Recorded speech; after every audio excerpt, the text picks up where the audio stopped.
ഈ ശ്രീമാൻ P T ചാക്കോയ്ക്ക് ശേഷം കേരളത്തിലെ ഏറ്റവും മികച്ച ആഭ്യന്തരമന്ത്രി എന്ന് പേരെടുത്തയാളാണ് താങ്കൾ. താങ്കളുടെ കാലത്ത് ആഭ്യന്തര വകുപ്പിൻ്റെ ഒരു സമീപനം എങ്ങനെയായിരുന്നു?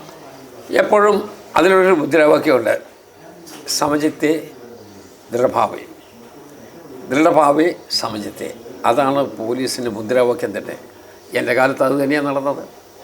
ദൃഢയുടെ സമചിത്തത വിടാതെ ദൃഢഭാവത്തോടു കൂടി ആരോട് അക്രമം കാണിക്കുന്നവരുടെ, അനീതി കാണിക്കുന്നവരുടെ, തെറ്റ് കാണിക്കുന്നവരുടെ അവരോട് വളരെ സുദൃഢമായ നിലപാടെടുക്കുക.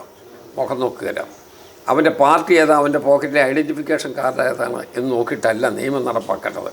നിയമം നടപ്പാക്കേണ്ടത് അനീതിക്കെതിരായിട്ടുള്ള ഒരു തുല്യ സ്കെയിൽ വെച്ച് നമുക്ക് പിടിക്കാൻ പറ്റണം. അല്ലാതെ ചില ഇഷ്ടപ്പെട്ട ആളുകളുടെ അവിടെ വരുമ്പോൾ സ്കെയിൽ വളച്ചു പിടിക്കുക, ഇഷ്ടമില്ലാത്ത ആളുകളെ വരുമ്പോൾ സ്കെയിൽ നേരെ തകർക്കുക.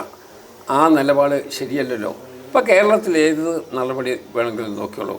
ഇപ്പം നമ്മളുടെ ഒരു മന്ത്രി അഭിനയിച്ചു, കണ്ണൂർ പോയി പുള്ളിക്കാരിയെ റെയിൽവേ സ്റ്റേഷൻ്റെ പടിക്ക് വെച്ച് കരിങ്കൊടി കാണിച്ചു എന്നാണ്.